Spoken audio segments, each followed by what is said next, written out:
Welcome back. Thank you so much for staying with us. Now, let's take a look at another issue that has been making the news in recent time. I'm talking about flood. Now, that flood is ravaging Nigeria is no news. The concerns, however, expressed by analysts were that major steps were not taken to address the extreme climate event as a routine work. Now, the biggest casualties are the huge number of rice farms that have been submerged. Communities in Kogi, Benue and Bayelsa suffered widespread crop losses, while pastoralists would encounter challenges in search of food as they move their livestock. Now, the analysts maintain that enough measures were not taken to confront flooding that has badly affected agriculture, since warnings were issued that the Cameroon Dam will be emptied. We have in the studio the Chairman, Northeast Commodity Association and Chairman of the Board of Refan, Sadiq Umar Dawari. Good morning and welcome to Daybreak. Thank you. Thank you for having me. All right, sir. So the floods have come. Farmlands have been washed away and lots of crops have been lost.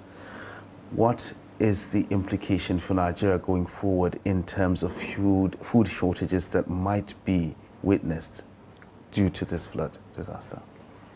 Thank you very much. Let me first of all sympathize with the farmers across the country who incur a lot of losses as the result of this flood. And I believe government will take a quick measure to quickly support the farmers so that we can avert food crisis in Nigeria. Coming to issue of flooding, flood is a global problem. It is not in Nigeria alone. Most countries witness heavy flood this year, and because of climate change. Coming to Nigeria, particularly in the areas where floods has affected farmlands, affected villages and cities. People have incurred a lot of losses as the result of this. And the issue of flood is not just a one-day program. I'm happy His Excellency the President has now given a marching order that the Minister of Water Resources will coordinate with other relevant ministries to come up with a strategic plan to avert future occurrence of flood in Nigeria. Talking about our neighboring countries again, it is not only about Nigeria developing a plan. We also need to have good bilateral relationship with our neighboring countries. It's no longer a news that a dam in Cameroon called Lagdo Dam, Right. a very big, a huge facility, a huge reservoir that even the promoters of those facilities doesn't know the quantum of water this facility is producing. So, and as such, they release it unannounced sometimes, and it caused a lot of havoc to neighboring states, particularly Adamawa, Taraba, Gombe, and the Northeast states. So it's a very big problem to us in Nigeria, and we are happy again that NIMET, most cases predicts that there is an anticipation of having a heavy flood. And because of attitude of our people, particularly rural people in search of a means of livelihood, sometimes stay in areas that were initially meant as camp for farming during dry season. But they now convert those areas as permanent residence. So sometimes if there's heavy water, so it rampages the areas and sweep the entire villages or whatever. So we have experienced a lot of tragic situation this year in Nigeria, and we hope that government will quickly take up a step measure to avoid this type of situation. Okay. Now, recently we filmed a documentary in Adamawa State particularly, and some of the interviews and some of the revelations we got was that there has been money budgeted, to create a dam in Hausa that would help, reduce the pressure of the water released from the Lagdo Dam. But every year we talk about it, but up until now there has been nothing that has been done in regards to that project. Could you just comment? Do you know anything about that project, or what is the update with regards to that project? I'm not sure, and I don't want to talk something that I'm not the basis. The issue of government earmark a certain amount of money to build dam in Dancing Hausa. I'm from Adamawa State. I'm from Fufore local government, particularly where Dancing Hausa is located. I know the area. But talking about the facility in Cameroon, where the dimension of the dam ran into hundreds of kilometers. Right. So issue of having a facility to maybe cushion the water at Dancing Hausa, maybe there's a plan previously, but that alone cannot solve the problem. So as I've said earlier, I'm not sure whether government has earmarked a certain amount of money to come up with the project. But issue of flood, you cannot just wake up one day and say that I will do a project that can avert flooding. This thing goes over a period of time. Flooding has been there for a very long period of time. So the relevant agencies need to critically look at what happened this year, what happened 2 years before, what happened previous 5 years or whatever, with the view of predicting what will happen so that they can develop measures. I mean, a long-lasting solution. So, coming up that we need a dam in Dancing Hausa to avert this, then how about other states? This year, flooding cut across the entire nation. More than 32 states were affected. States in the northeast, states in the northwest, in fact, including south, the Imo state, right? There are a lot of states that are Delta. So, looking at it from climate situation again, it is not only issue of developing a dam or a reservoir in Dancing Hausa. I believe government need to come with a proactive measure in making sure that we take advantage of the flood. We also need the water. Absolutely. The water. Now that we have a lot of flood, farmers need to take advantage of that because you have flooding everywhere. So during dry season, you have an opportunity to increase your capacity. If you have been cultivating a hectare or two previously, now that the water has taken over everywhere, so it's a good advantage for you to go and increase your capacity during the dry season and produce more. Okay. Well, talking about producing more, let's talk about the farmers now, most especially rice farmers that were seriously affected by this. And there is an association for rice farmers, and they have been grossly affected by this. Lots of people have actually lost most, or if not all, of their farmlands and farm produce. What is the plan for these people? Is there any plan by the association? Largely, yes, I'm a member of the Rice Farmers Association of Nigeria. In fact, as a national treasurer and a board member as well. So I sympathize with what has happened, and the only way we can solve this problem is to government to come up quickly to support these farmers. Farmers has incurred a lot of cost, not only their farmlands, even their houses were submerged, right? The entire livelihood of a common farmer in Nigeria today becomes something else. So he don't have anywhere to go because his house was submerged. He don't have farm to cultivate his crops now because it was also submerged. So we need quick intervention from the government. So is there any charge being led by the association to take this plight of farmers to the government? Yes, for the past 5 years, the association in close contact with the government. You are aware that the central bank has been supporting farmers through the commodity association by providing them with a loan facility to support their own production. But the 2022 has come without support from the government, particularly the Anchor Borrowers program. I was here last 3 months. We emphasize and draw the attention of the government that there is high cost of agro input, and it will affect farming activities in Nigeria. The farmer has to sell all what he produced previous year to just buy 2 or 3 bags of fertilizer to support his own production. So it's a problem. Now, another problem again, flooding. Right. It has virtually affected. So we need government to quickly again come and support these farmers. We know very well that this is a loan facility and it has to be paid back. But there's a devastating situation. So if you need somebody to continuously produce and support production in Nigeria, then government also need to support him. We need the central bank governor to do what is right, to do what he has been doing. Because for the past 5 years, he has been supporting Nigerian farmers. In fact, he has been supporting the entire agricultural value chain. So he needs to come up again and support.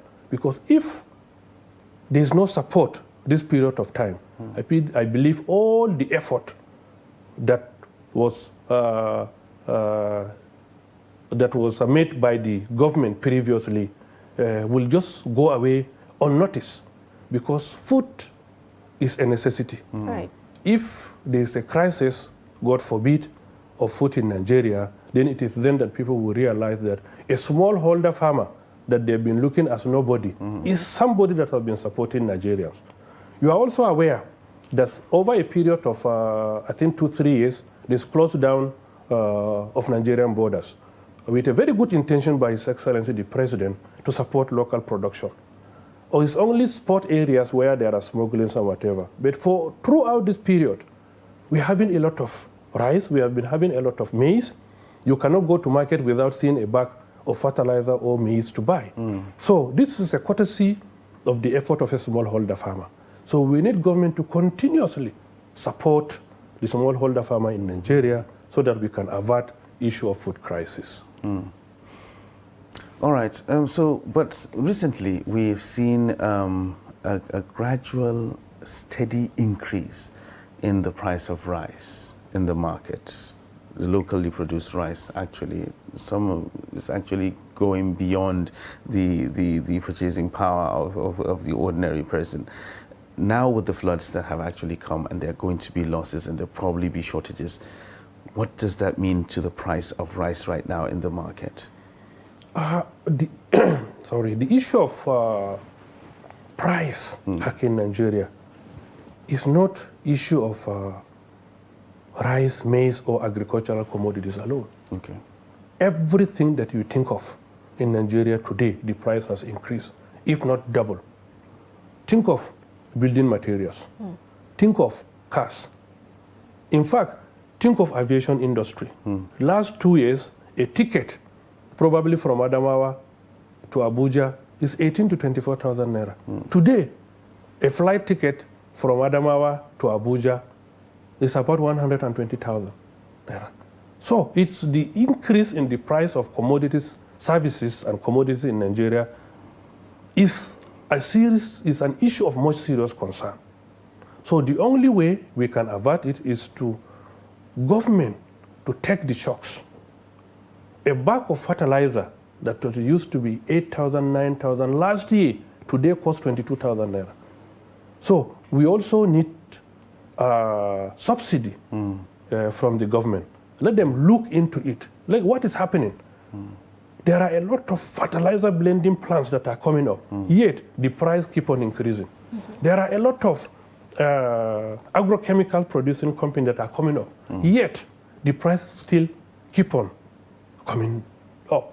So the government need to work closely with the producers, the blenders of the fertilizer, and probably stabilize the price of those agro inputs. You know that high cost of input is a recipe for hunger.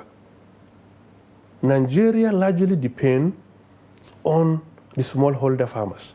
The people that are producing an acre, producing 1 hectare, they are the ones that are feeding this country. We don't have large-scale farmers. So a farmer that has been producing 1 hectare have to sell all his savings, all what he has produced last year, just to buy few agro input to support. So it's a recipe for hunger. So the government need to come with a very good plan, work closely with those commodity associations, work closely with the manufacturers of agrochemicals, so that at least we cannot witness hunger and food crisis in Nigeria. You're also aware that the development partners, particularly the United Nations, the Food and Agricultural Organization, most of them, to some extent, predicted that there will be food crisis in Nigeria and most African countries. So we need to come up with a very good plan, or else we'll be in trouble. Well, you emphasize so much on smallholder farmers, which is why I'm beginning this. Part of the interview that we had, for that documentary was a lot of people, the revelations that were made was that a lot of these smallholder farmers do not really know much about climate change. So when you mention climate change to a smallholder farmer, a lot of them were saying in Hausa, that was what they were saying. And so would you say there's enough sensitization to some of these smallholder farmers about what climate change actually means?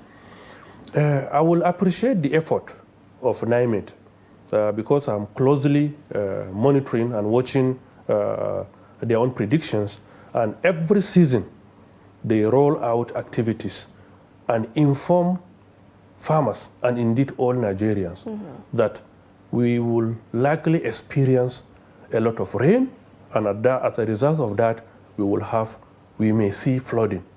So, and that is the effort of the commodity associations we are talking about. They are the ones that continuously need to engage their members. Some people don't listen to radios. Some people don't have access to television. In fact, even if they have the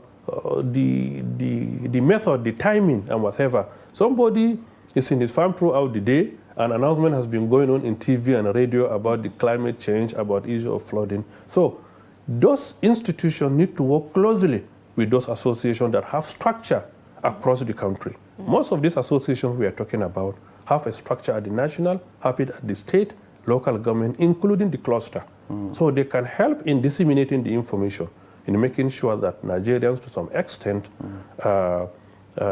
understood the issue of climate change and probably choose when and where to farm, so that at least they can reduce, to some extent, issue of flooding and other related natural disasters. All right. I'm still bringing it back to the rice because I'm very, very interested in that, and I know a lot of Nigerians are actually interested in that as well. Yes. A while back, there was a serious effort being made concerning the rice pyramids that were actually brought in by REFAN and the federal government, and there was lots of noise being made about it to actually achieve a certain objective. Has that had the desired impact that was initially targeted? Remember that before the coming of this present administration, governments spend a lot of money importing rice and other related food into this country. Remember also that whenever a bag of fertilizer is brought from either India, Thailand, as stated by our former minister, that it is also coming with an unemployment. What he is saying here is that whenever you rely on other countries to produce and give you, then you are exporting labor to that country. And that is why we are witnessing a lot of unemployment in Nigeria. Every small place you have seen in Nigeria that has waters has been turned into a rice farm in Nigeria today, courtesy of the present administration. So there is a lot of enlightenment. People are aware that the only way Nigeria can have self-sufficiency in terms of food is for them to embark on local production. And government, to some extent, has made funds available to the farmers. To some extent, has support processors. Before now, we only have few rice processing factories in Nigeria. But today, everywhere you go, you see a processing facility, telling you that there's a huge market in that sector. Rice is a commodity that most households today eat. Yeah, it's a major commodity. The major commodity, I'm telling you. And even the production has now increased. Previously, that the output per hectare is 4 tons. Sometimes it's not even up to 4 tons. But today, using best agronomic practice and enlightenment, people can produce much more than that. up to 8 tons per hectare. So there is a lot of enlightenment. People are aware and also know that the only way we can get out of this mess we are experiencing is to make sure that we support local production. And everywhere you see in Nigeria today are farmlands, civil servants, right? Also, apart from their own mandate as civil servants, they also have their own farmlands. We appreciate women. Women also key into farming. Oh, that's interesting. I'm telling you, there are a lot of farm women that are now fighting together with the men in local production, both rice, maize, and other commodities. So government has did very well in terms of enlightenment to make sure that Nigerians produce what we can eat. The only way forward is for them to sustain it, to continuously provide support to these farmers. We don't take issue of agriculture ad hoc. We are not interested in just bringing an ad hoc project probably 2-3 years and you close it down. No. People has to eat continuously. So government has to also continuously support farmers in this country so that we can be able to produce what we can eat. And if we have excess, then we can beat our chest and say that we are exporting commodities to other countries of the world so that we can earn foreign exchange. But well, from the look of things, are we ever going to have excess? Because it looks like we're still short on food sufficiency. Let me tell you, we have said that there is a lot of enlightenment, 1. 2, Nigeria is blessed with a lot of resources. The farm lands is there everywhere. There is a water resources everywhere. There is a good climate condition. Nigerians are very hardworking people. So the only thing is that we need to have a very good policy by the government so that this tempo can be sustained. I told you earlier that there's an increase in the production. We have been producing probably 2 or 4 tons per hectare before. There's much more than that now, up to 8-10 tons per hectare. So if there is an increase in the output, there's also enough awareness in the part of our people. Certainly we will have much what we can eat and export in the near future. Okay. Well, I know you alluded to this earlier, but I still want to come back to it because a lot of people find it hard to understand. Usually, when you have a demand for something and there is excessive supply, just like you said, output has actually increased when it comes to these farm produce, when it comes to rice especially. It has been produced massively on a massive scale and it has improved over the years. What a lot of people are looking at is, if we have more production, that means we have more of this commodity in the market. Shouldn't the price be coming down instead of increasing? People need to understand business. If you say that today a bag of fertilizer, a bag of rice, 50 kg for example, should cost 5,000 naira, people will be happy. Consumers will be happy. But the person that will be engaged as a business to do that will not be interested in doing that business because he will not have any profit out of it. So just like any other manufacturer, just like any other producer, a farmer also is an entrepreneur. He also needs to have value for what he is producing. Most importantly is that let's have availability. Issue of cost is another thing altogether. But what we need now is to have availability of rice, availability of maize.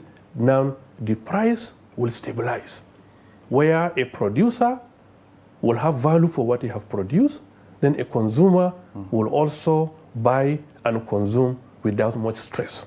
That is what we need now to form and meet it an equilibrium.